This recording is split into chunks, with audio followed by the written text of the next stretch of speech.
Hi book lovers, welcome back to my channel. Today I'm back with another author ranking video where I rank every single book by an author that I love. I did one for Mariana Zapata, I did one for Penelope Douglas, and today I'm going to be doing one for Colleen Hoover. As you can see, I own quite a few of her books and most of these are signed. I got to meet Colleen Hoover a couple times in LA. I've been wanting to do a ranking video for her because she's one of the few authors where I've read like a humongous amount of her backlist, and for this video I ended up finishing the rest of her books that I didn't get to yet. Coho used to be a top favorite author for me. I discovered her back in high school, back when the new adult romance genre and the indie romance community was just exploding. She's probably the reason why I fell in love with new adult romance back then and why I still love it today. And I say that she used to be a top favorite because she's not really currently for me anymore. I mean, I still enjoy her books, I still read her books, but I just don't love her newer stuff as much as her older stuff. I definitely prefer her more romance heavy books than her non-romancy books, which is of course not surprising to anyone. But I mean, when I first discovered her, when I first started reading her, she was like a hit after hit for me, like constant 5 stars for me. And even though she's not, you know, my top favorite author anymore, she's still one of my favorites just for nostalgic reasons, and like some of my favorite books of all time were written by her. So here is my ranked list of every single Colleen Hoover book, every book that she published, every novella that she published. I think I might have skipped like one really short story, and I also decided not to include her upcoming release because it's not out for like another 2 months and I just haven't had time to read it yet. But look at this, it is so pretty. I'm so excited about it. But here are her 26 books ranked in order of my least favorite to my top favorite Colleen Hoover book. There will probably be some slight spoilers though, but I will say when I'm gonna get spoilery. But I mean, these books have been out for a long time, so hopefully no one gets mad at me. Number 26 for me, my least favorite Colleen Hoover book. This was a really easy decision. I recently read this one this year. I've been pushing it off just because I really had no interest in it, and my instincts were right about it because I really did not like this book. It was Too Late. This is my one and only 2-star read from Colleen Hoover. It's the lowest that I've ever given her. When I read it, it just felt really disjointed to read. Like I could really tell that it was written chapter by chapter, released chapter by chapter on Wattpad, I think. It's a romance but with some heavy suspense to it, with a villain who was interesting. So the heroine here, Sloane, she is in college. It's a new adult romance. She has a boyfriend but she's in a very toxic relationship with him. Asa is that abusive boyfriend and he's also a drug cartel leader. She's not in love with Asa anymore. She wants to leave him but she can't because he is holding something over her.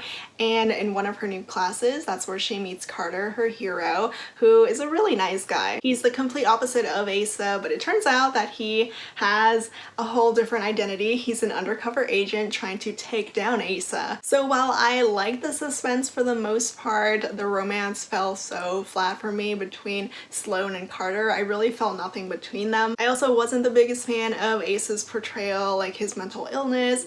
I was just like not too happy with how that played out. But the romance here was a total fail for me just because I didn't feel any chemistry. So that's why this is my least favorite Colleen Hoover book. The next few Coho books are the ones that I gave 3 to 3.5 stars to. At number 26 is a recently released novella. It's The Dress, which was part of her 2 More Days anthology. It's a really short story. I almost didn't include it just because it was so short, but I figured why not? I finished it. But you could read this in about 30 minutes. It's that short. It's pretty much about a heroine who has a boyfriend who no longer appreciates her, who is really picky about her weight, and she discovers that she doesn't actually need this kind of man in her life who is very disparaging against her body and her weight. There's a slight romance with a neighbor, but again, this story was just so short that there isn't really too much to develop there. Number 24 for me is Maybe Now, which is the sequel to Maybe Someday. Not gonna lie, when I finished reading this, I was like, this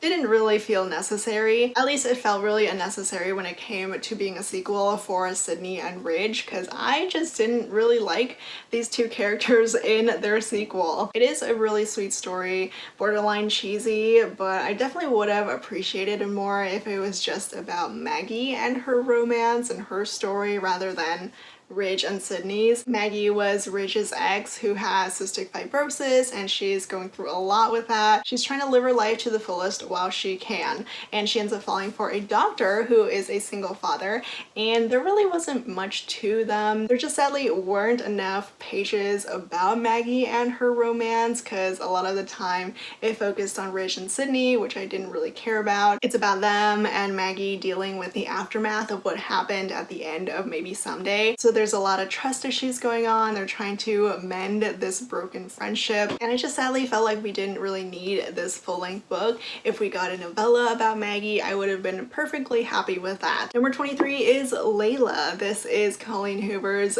paranormal book. I think it's so far her only non-contemporary book. It's about a ghost. It's a ghost story with a bit of a romance, and it was a miss for me. I didn't really love it. The romance was underwhelming. It's mainly told in the hero Leeds point of view, and Leeds was just not that engaging of a character. I really didn't care about him. He falls in insta love with a girl named Layla. She is shot by his ex, and when she wakes up, when she heals, she feels really different from before. Leeds takes her away to this bed and breakfast where they first met so she can return to the Layla that she was before, and it gets a little bit weird and complicated, especially when he finds this mysterious ghost haunting this bed and breakfast, and he ends up falling for this ghost. So there's some suspense and mystery, and even though I like the concept of this one, it just wasn't executed well enough for me because I did not connect with any of the characters. Number 22 is one I'm sure a lot of people are not going to be happy with me about because it's Verity. But I mean, this is a thriller book. I don't read thrillers, and plus I actually knew like the entire plot of Verity. I knew all the spoilers before I even read it. So it already had a lot of things going against it for me before I even read it. I knew what was going to happen, and plus there's not really a romance here. I mean, there is, but it's just nothing compared to the rest of the plot. It's a psychological thriller with a ton of twists and turns. We have a heroine who is a writer. She becomes a ghostwriter for Verity. Verity is in a coma, so Lowen, she goes to live in Verity's home with Verity's husband and their kid. And not only does Lowen start to fall for Verity's husband, she finds this manuscript, this really intense and creepy manuscript that kind of hints that Verity was not such a good person. This manuscript was really disturbing. Even though I knew what was going to happen, I was still very creeped out. So the manuscript part was actually my favorite part of the book. I just didn't like anything else. I didn't care about Lowen. I didn't care about Jeremy. I really didn't see why they fell for each other, and their characters just really brought this book down for me. Numbers 21 and 20 are actually part of the same series. They are part of the Never Never series, which Colleen Hoover co-wrote with Taryn Fisher. I will say I'm annoyed that we didn't get all the answers for the series, but it was still a really addicting series that I just had a really fun time with. It's a high school new adult thriller slash romance where the main characters, they wake up with absolutely no memory of who they are and why they woke up where they were. So I say I like the series, but I mainly just liked book 1, which is why parts 2 and 3 are a lot lower than part 1. The series probably just could have been written in one book because in part 2 I remember nothing really happened there. It felt like a filler book with no progression, and then part 3 at least we get some answers, if not all of them. Honestly, by the time I got to part 3 it kind of seemed like the authors didn't really know what they wanted to do with the story or the characters anymore, just because it was all over the place. The plot really had no concrete ending to it, but I mean I still like Charlie and Silas for the most part. Number 19 and the highest of my 3 and 3.5 star reads from Colleen Hoover is All Your Perfects. This book was a bit of a struggle for me. It's about this married couple who is struggling with infertility. It's told in alternating timelines, like each chapter switches between past and present. Past is when Graham and Quinn first met, which were really cute. I really liked these past chapters in the first half of the book, and then the present chapters were of them being married and on the brink of divorce. So I will say, slight spoilers, there is a little bit of cheating here. It's not like all the way cheating, but I guess depends on what you consider cheating, but for me it was pretty light and nothing that I couldn't really get over. The thing I struggled with about this book was that the first half I loved the past chapters and hated the present chapters, and then the second half of the book I loved the present chapters and hated the past chapters. So like my entire time reading this one I spent like one part hating the characters and one part loving them. I was all over the place with this one, and even though I love romances with married couples, this one didn't quite do it for me. Moving on to all the better books, all the 4 and 4.5 stars. The lowest one here at number 18 is Saint, another novella, another really short story, part of the One More Step anthology. Again, Saint is really short, you could probably read it in an hour. It's about this heroine who is a writer who goes on a retreat by herself to this middle of nowhere cabin. She meets a police officer named Saint who is married, and she ends up having an affair with him. But of course, classic Colleen Hoover style, there are some twists and turns to it. It's not quite as straightforward as that. There's a lot more to these characters and to their story, which I did really enjoy. It gets hot and intense in a creepy way, but I did like it. Number 17 on this list is Confess. Confess is my least favorite of Colleen Hoover's earlier works, so anything like 2015 or earlier. I do keep forgetting that this book was made into a show. I don't think it was a movie, but a show. I never even watched it, even though I love Colleen Hoover, or at least I did at the time that the show came out, but I remember it looking a bit cringy. If you ended up watching it, let me know your thoughts if, you know, it's worth watching. But I will say, even though it's my least favorite of her earlier works, I still give it 4 stars. It was still a pretty good read. The concept was great. It's about a hero who makes art out of people's confessions, their deepest, darkest confessions. And there's a nice touch to the book because you actually get to see the artwork, the hero's artwork. And I do believe that all the confessions in this book that the hero uses, they're real confessions from real people, all of Colleen Hoover's fans who submitted those confessions. The heroine finds a job at the hero's art studio. Owen was a pretty good hero. I can't say he's one of the more memorable ones, but there is a pretty good twist to their characters, to the romance, to a fairly typical Colleen Hoover book with characters who hold a ton of secrets. Number 16 is Never Never Part 1. I really liked this book. It was so fascinating. I love the concept. I was like, what is going on? It is easily the best novella in this series, but sadly, if you do read it, I can't say the rest of the series is as good. But I remember when it first came out, I was just glued to the pages because the plot was so unique. And plus the main characters here were a lot more likable than their sequels. Number 15 is a novella that I read this year. I'd been saving this one for some reason, but I finally did it so that I could do this video. It's Finding Perfect. This one was a solid 4 stars. I think if I read it like when it first came out, when I was still a big fan of Colleen Hoover's, it probably could have easily been a 5. Also, my dog is like trying to get out. This is the book that connects all your perfects with the Hopeless series with Finding Cinderella, but I won't say exactly what the connection is just because it's a huge spoiler for both books. But if you've read both Finding Cinderella and All Your Perfects, you will probably know what the connection is. But with this novella, we're back with the Hopeless gang. We're back in Daniel's point of view, who was the hero of Finding Cinderella. It's really sweet, and even though it had been a very, very long time since I last read any of the Hopeless books, it's been years since I last read Finding Cinderella, it was really easy to just jump back into this world and with these characters. I totally forgot how funny her characters can be, like her high school new adult characters can be hilarious, Daniel especially. Number 14 for me is a surprising one. Like, I didn't really expect to enjoy it as much as I did. I give it 4 stars, which is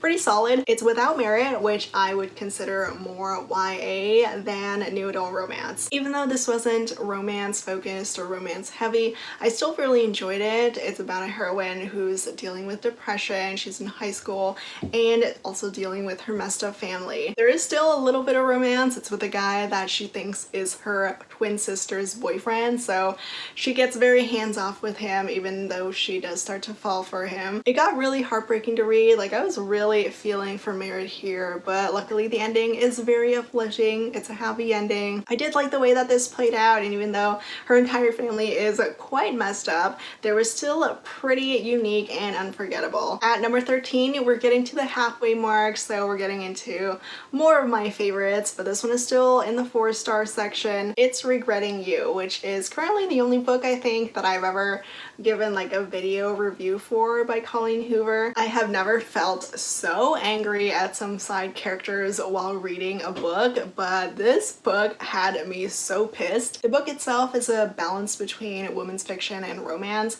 It's about this mother-daughter relationship. It's also about their respective romances, but the characters that I hated were the mother's husband, like the daughter's father, and the mother's sister. This is not really a spoiler because you do find out about it really early on in the book, but Morgan's husband and her sister were having an affair behind her back. They were found out after they are both killed in a car accident because they were off doing their thing together when they shouldn't have been. But yeah, this whole story about this affair had me so heated, mainly because like they're dead and we don't get any confrontation with them. But besides that, I did really like the story. I adored the romances for Morgan and Clara. Morgan gets a bit of a second chance romance, kind of, and Clara's romance reminded me so much of Colleen Hoover's early romance days, her early high school new adult romance days, because it was so adorable and I loved her hero. So this one is definitely one of the better new Colleen Hoover books for me. Another fairly recent Colleen Hoover release that I also enjoyed was Heartbones, and another reason why I liked it was because it reminded me a lot of the early Colleen Hoover days. You can clearly tell which Colleen Hoover books that I prefer. But even though most of my favorites from Colleen Hoover came out before 2015, this came out in 2020 and I really liked it. It's a 4-star read. It wasn't quite a 5-star just because it didn't hit as emotionally as some other Colleen Hoover books did for me. It's new though. The heroine is 19, Bea. She moves in with her estranged father. She has a new stepmother and stepsister, and her romance is with her next door neighbor. Samson is okay. He's not, you know, the best Colleen Hoover hero, not too memorable, but I still liked him. And of course there's a twist to his story. I did not see that twist coming, so I'll give props to Colleen Hoover for that. That just like came out of nowhere. But it is interesting that this book is kind of a beach read. It takes place on the beach literally, but it's not, you know, rom-com-y. Colleen Hoover doesn't really do rom-coms. It actually got pretty depressing. Number 11 is the highest of the 4 stars. It's my favorite of the 4-star reads from Colleen Hoover. It's one that most people would probably rank a lot higher than I did. It is her most popular book. It's her most beloved book at this point. It Ends With Us. If you've read this book, then you know how tough and draining this book was to read. It's about domestic violence, domestic abuse, and I personally didn't see this one as a romance at all. There is no happily ever after. It is very much about the heroine and her story, her journey. So I'm still a little mad that this book won the Goodreads romance category. This definitely should have been put in the fiction category than romance, but that's just me. But I mean, this book still was really good. I just can't really give it more than 4 stars because the first half was so boring for me. Like the way that I rated it, I gave the first half 3 stars and then the second half 5 stars, so I just averaged it out, gave it 4 stars. The second half of the book was incredible. It's about this powerful message about breaking out of the cycle of abuse, and I was just wrecked by it. That part was fantastic, but the romance here, it was just the bare bones of it. We barely got much of anything between the heroine and her true hero, and I gotta say it was super cringy when this book first came out, and so many people were in love with Lily's abuser. Like they considered him the hero of the story, and I was just like, no. So overall, a message, amazing, romance, a letdown. And now we have my top 10 books from Colleen Hoover, and they are all 5-star reads for me. Even though I'm not obsessed with Colleen Hoover as much anymore these days, she's still an author who gave me 10 5-star reads, so I will forever love her for that. The lowest of my 5-star reads at number 10 is Maybe Not. This is a novella in the Maybe Someday series. This is the first sequel to Maybe Someday about the secondary characters, about Bridget and Warren. So many people loved them from Maybe Someday that I think it kind of pushed Colleen Hoover to actually write a story for them. I love that it was a roommates to lovers trope. The heroine is the kind of girl who hates everyone, and the hero is dumb and brave enough to take her on and fall in love with her. This novella was so much fun. It is ridiculous and entertaining. I think it's the closest to a rom-com that Colleen Hoover has ever gotten. So if you're looking for the most lighthearted of Colleen Hoover books, this one is it. Number 9 is Finding Cinderella, which is a novella in the Hopeless series. This is Six and Daniel's romance. They were side characters from Hopeless.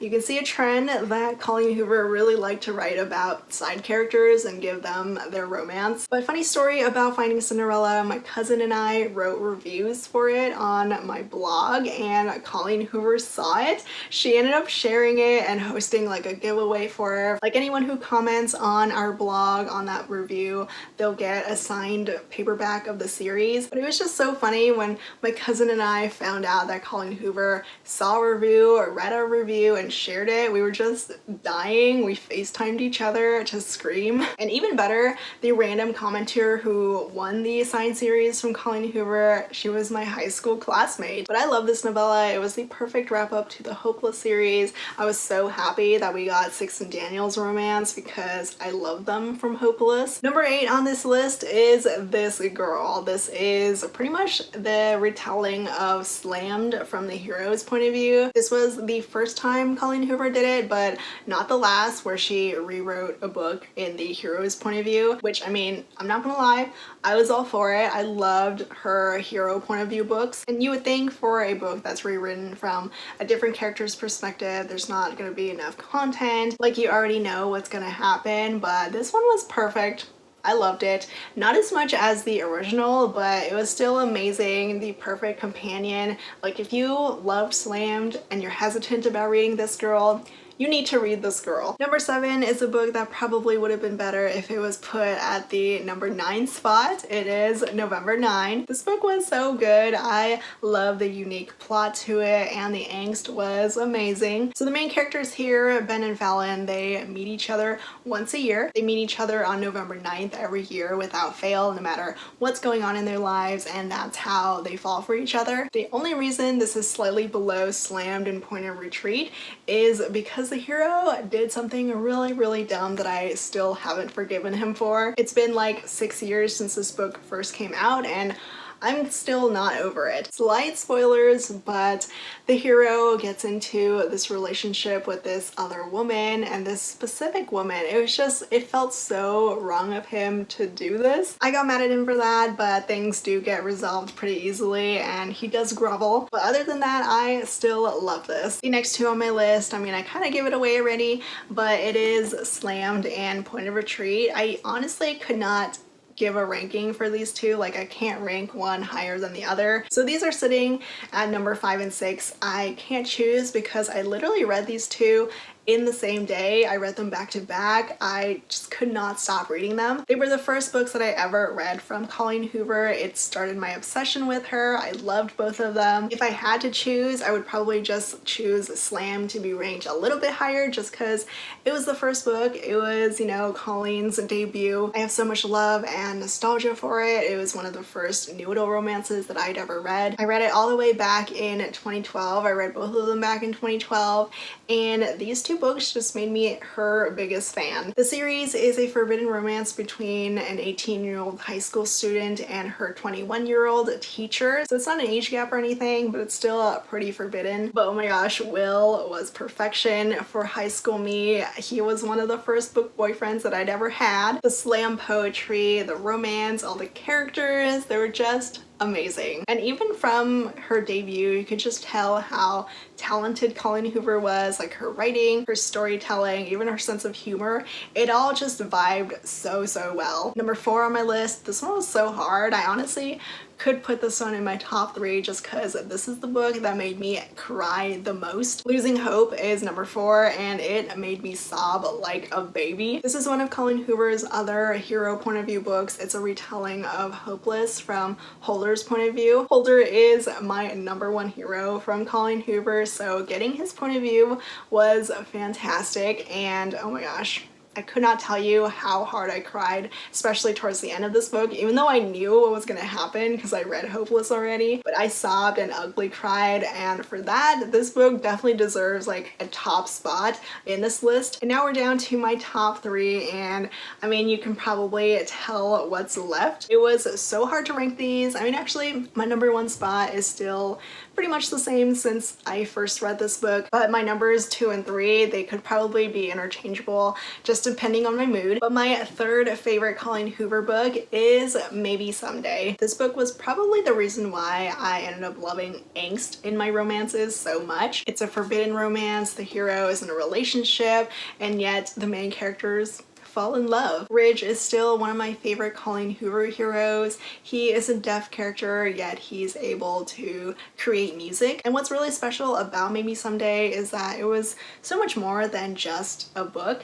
There was a whole soundtrack to it. Colleen Hoover became friends with this artist who ended up writing and creating Ridge's songs. Like, you could actually listen to that soundtrack. I was so obsessed when this came out. Like, I listened to that soundtrack so many times. But Maybe Someday was just the perfect combination of heartwarming and heart-wrenching and humor. Honestly, I could probably say that about a lot of Colleen Hoover's books, but this one is definitely one of her best for me. My number 2 spot, my 2nd favorite Colleen Hoover book. This book wrecked me like crazy. It's Ugly Love. This came out when Colleen Hoover had hit after hit for me. Like, every single book that I read from her from years ago, they were all 5 stars, and this one was one of my favorites. I think I also cried in this one too. It's another super angsty book, even angstier than Maybe Someday. The main characters are new neighbors. Miles is a pilot who's not always at home, but these two start up a sex-only relationship. They have a no-strings fling, mainly because Miles is such a tortured hero. He is one of Colleen Hoover's most tortured heroes. He has a very tragic past. Obviously, no strings easily turns into many, many strings. I really don't know what to say about this book other than it wrecked me in the worst and best way. And also a throwback, Ugly Love was supposed to turn into a movie, and Nick Bateman, this model, was supposed to play Miles, but that didn't work out. But my friend actually went to a signing for Colleen Hoover and Nick Bateman showed up. She was able to get a book signed by both of them, Colleen and Nick Bateman, and she was able to get a photo with Nick Bateman and cardboard me because I wasn't able to go. So another random funny tidbit about Colleen Hoover and her books, and that just leaves my number 1 Colleen Hoover book. It has probably been my number 1 since I first read it. It's Hopeless. It's another crazy angsty book. Clearly, I love my angst. I love my Colleen Hoover angst. And I think the reason why I love it so much is mainly because of Holder, the hero. He was so perfect, at least perfect for like 17-year-old me. I haven't reread it in almost 10 years, so I couldn't tell you if I would still love this book, but I'm still gonna give it the number 1 spot because I have so much nostalgia and love for this book still. It's a high school new adult romance. Both the main characters have their own secrets. Sometimes these secrets they don't even know about themselves. There's a crazy intense twist at the end that was so heartbreaking. I might have cried in this book, but not as much as Losing Hope as Holder's point of view, but I still love it even more than the male point of view book just because it was a whole experience reading this book. The romance was everything. I mean, Dean Holder, everyone. This boy was just completely in love with Sky. She was everything to him, and I just felt so hard for him. I was a total mess over this book, and Holder is still my number 1 from Colleen Hoover. So this book is easily my favorite Colleen Hoover book. So that's how I ranked every single Colleen Hoover book. If you want to share your own rankings for the books that you read by her, like your top 3 or your bottom 3, let me know. I'm always curious to see what books you love from the authors that I love. Hopefully I'll be able to get to her new one soon. It reminds me a lot of Regretting You. But that's it for this video. Thank you so much for watching, and I'll see you all next time. Bye!